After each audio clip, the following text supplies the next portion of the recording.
Abram lived in Ur, a big city with busy markets and beautiful buildings.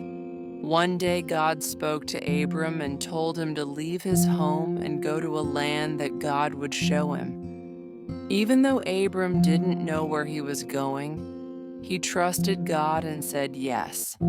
He packed up everything he had along with his wife Sarai and all their servants and animals and started a long journey. As they traveled, God made a promise to Abram. He told him to look at the stars and said, if he could count them, that's how many descendants he would have, too many to count. Abram believed God, and God was pleased with his faith. Years later, when Abram was very old, God gave him a new name, Abraham, which means father of many.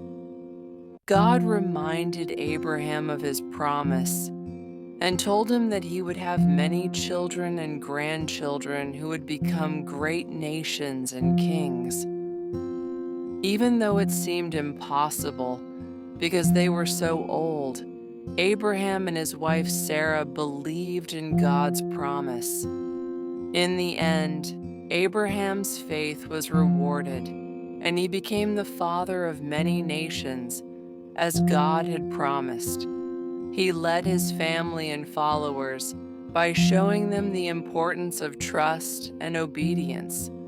Trust in God guidance, even when the path ahead is unknown, demonstrating faith and obedience.